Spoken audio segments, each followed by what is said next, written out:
Good afternoon sa inyo mga boss, mga sir. Meron po kaming ipapakitang property sa inyo dito sa, saan po tayo? Sa may East Dirita, San Antonio, Zambales, yan. Mga property finders natin sila mga boss. Oh, ulit nga, isa nga. Ayun. Okay, ma'am, saan yung property? So ito po yung property along Cemented Road. Tara, baka pwede niyo po kami samahan. Opo. Uy, payong nyo, oh. Sige po. Baka pumangitim kayo eh.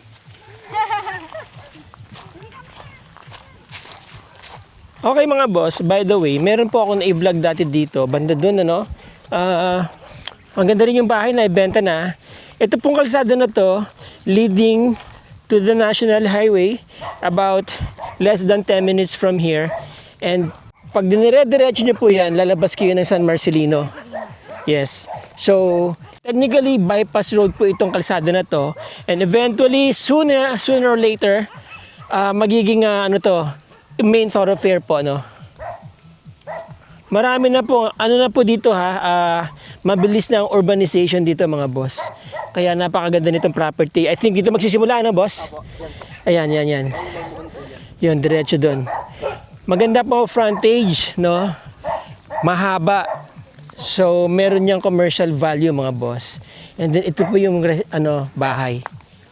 Ma'am, gano'ng kalaki to? 788 po. 788 square meters. Nangangagat ba siya? Hindi po. Hello!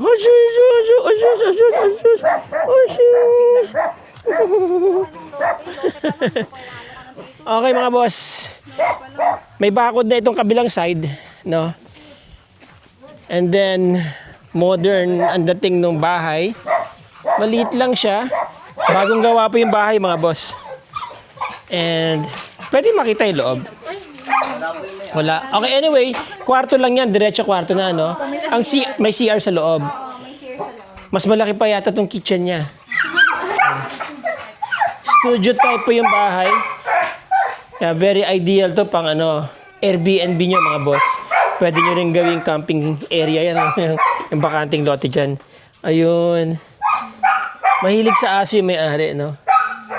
Oo. Ano to? CR yata. Ayan ang CR. Okay. Yes. Oo nga, mga mababait.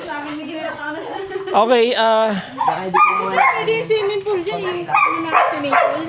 swimming pool dito sana. Yung ina na lang. Oo, inflatable na swimming pool. Kaya ina na lang po nila. Alright, 788 square meters mga boss, malaki yan ha. Kasi dito may bakante pa rito. Pwede kayo magpalagay dito ng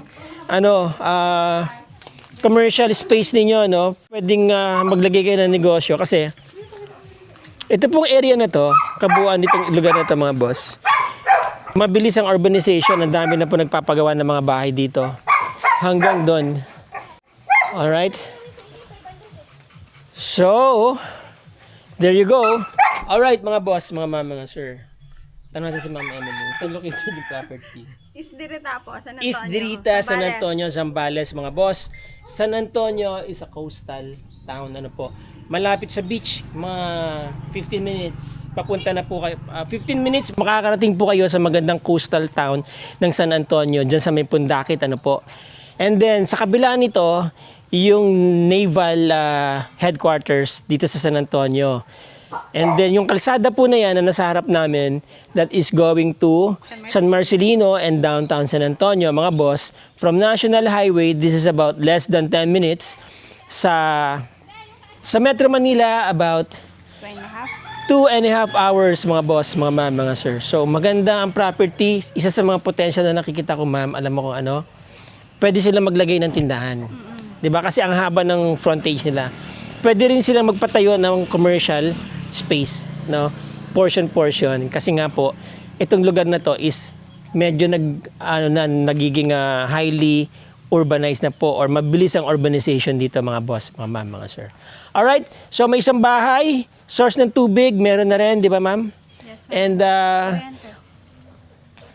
Meron na ring demarcation, parang semi na bakod, hindi naman siya talaga solid, pero at least alam nyo na yung area ninyo. Kita nyo naman dyan sa drone shots, mga boss. Yung mga interesado po sa property na magkaroon ng property dito sa lugar na to, which is very, very timely kung ma-acquire nyo ito ngayon. Kasi maganda pa presyo, 4.5 million. Alright? 788 square meters, titled. Solo title to mga boss, mga sir. Okay? Nandyan po yung aming contact details. Nandyan din po sa description ng video mga boss, mga sir. Alright? Alright, so there you go mga boss, mga sir. Again, maraming salamat sa inyo. Maraming salamat sa inyong panonood. Till the next video pa. Till the next video mga boss, mga sir. Ciao.